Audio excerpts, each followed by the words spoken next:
there are creatures living in outer space.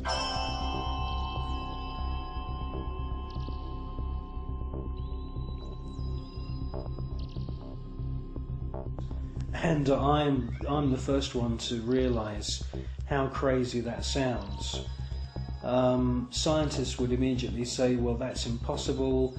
There's ultraviolet radiation in space. Without having a craft around you, you'll die. Well, all I can say is that these, I call them space serpents, they do exist.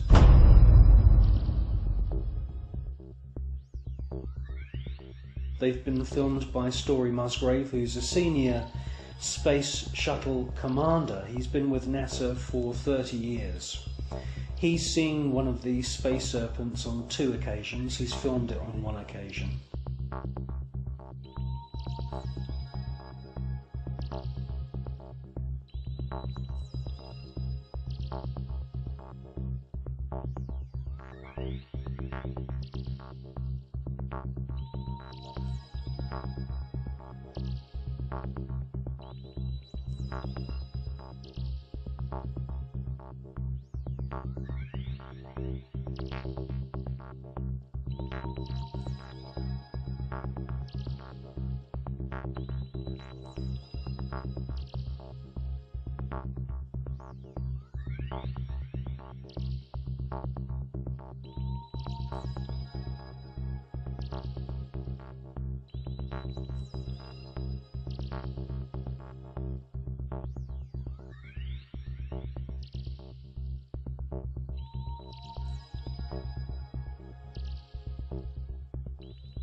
They've also been filmed from the ground, flying around in the upper atmosphere.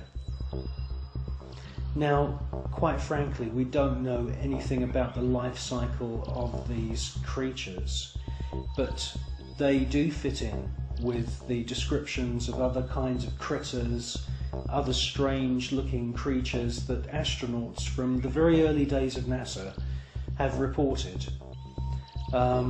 I suspect that they use some form of photosynthesis, and I suspect that they hydrate themselves by flying in the upper atmosphere of planets. One important thing I must say though about these space serpents is that there are about 7 or 8 very, very important ancient sites, temple sites on planet Earth, most notably in Mexico. And these temples are dedicated to the memory of flying serpents. And this is what we see in this footage, is flying serpents. There also seems to be a very interesting relationship between the flying serpent and these small luminous spheres.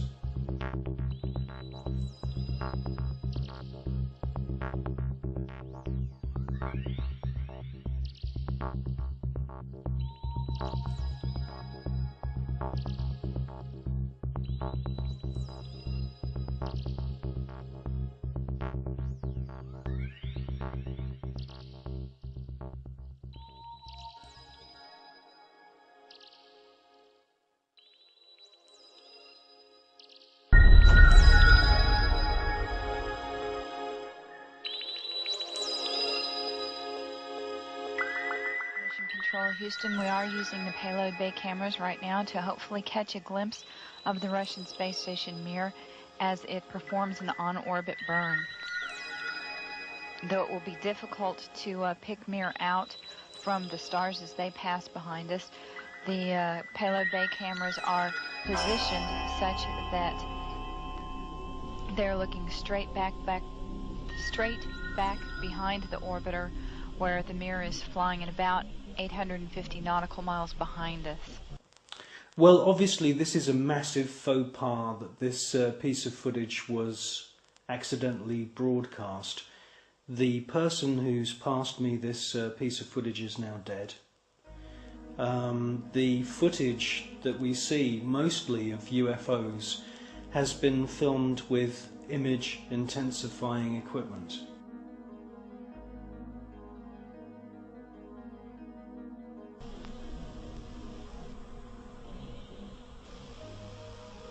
No joy from here, Story. Hope it was a good one, though, for our friends. Thank you, sir. We could not see it here either. We'll wait 2 or 3 more minutes till sunrise, and then at that time give you a go for KU Stowe. We're at a mission lapse time of 7 days, 13 hours, and 17 minutes. This is Mission Control, Houston.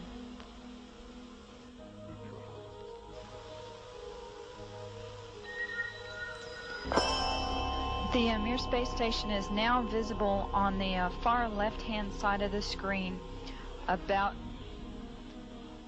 an inch from the bottom of this particular picture.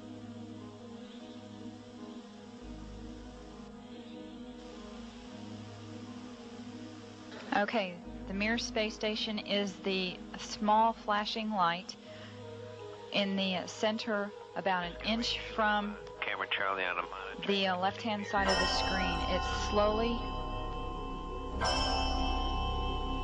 Tally ho on the camera. It is slowly moving closer to the left-hand side and has a very light flashing to it. We think on the middle of the screen, way to the left-hand side.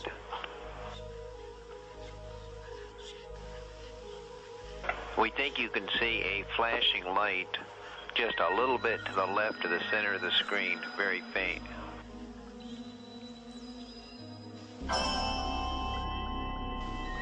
Yeah, we do see something flashing visually, but we're not sure that might be...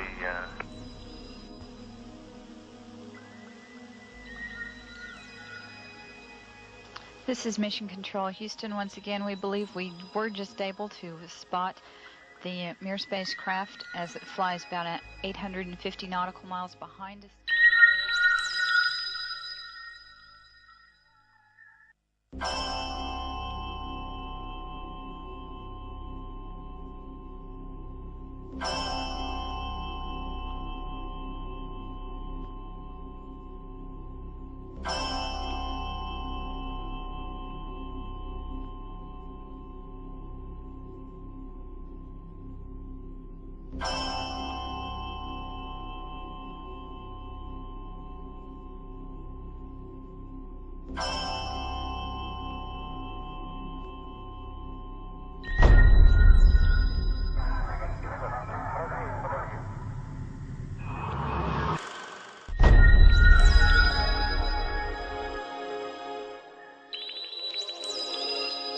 Yes, STS-80 was a very, very strange space shuttle mission.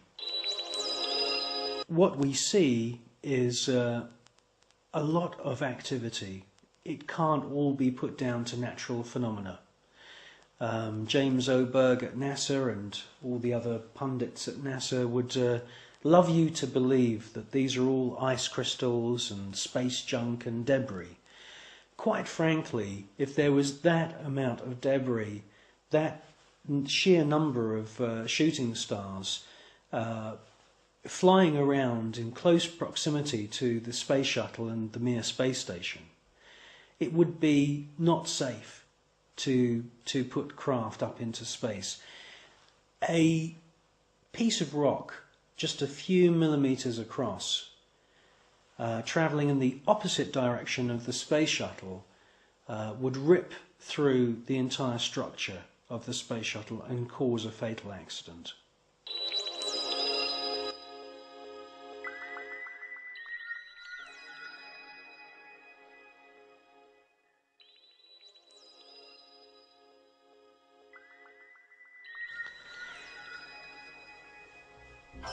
Well, people always say to me, you know, if there's extraterrestrials and if there's UFOs, why don't they make themselves known to us publicly? Well, I think with the space shuttle mission STS-80, that's exactly what they did do. You see objects which are out of focus, or they are transparent in some kind of way. And the first one comes from behind the space shuttle, comes into the field of view, and they make their way to the upper atmosphere. That's at least what it looks like. It's joined by many others, and you get a kind of rough circular formation appearing. And then you get the piece de resistance. The last orb comes into the center of this formation, and as soon as it finds its position, it lights up. And then you can see a sort of dance of lights around this formation. Now, this suggests to me incredible intelligence.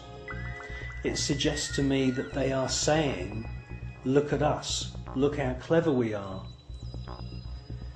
And it's an astounding piece of footage.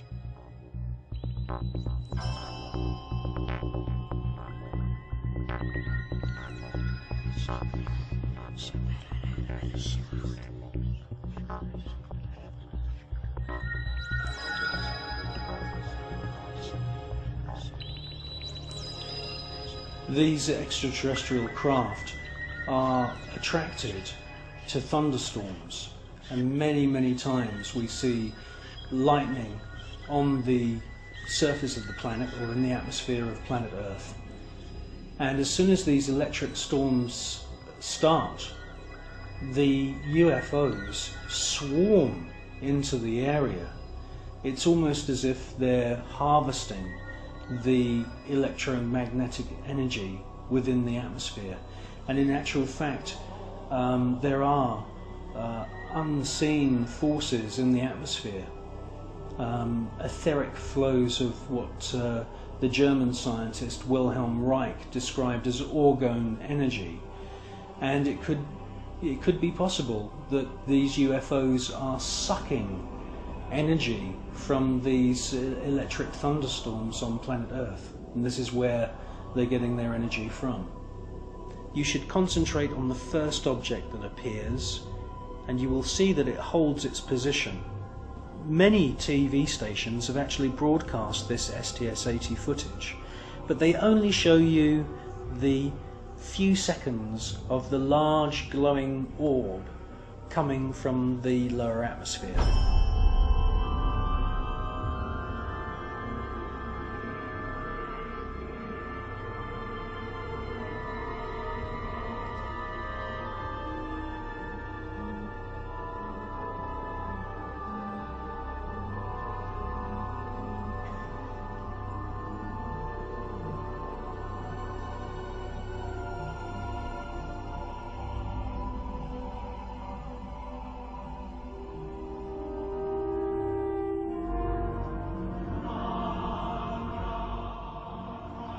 The cameraman who's operating the space shuttle camera is fully aware that the first object has held its position, and after the large orb has ascended from the lower atmosphere,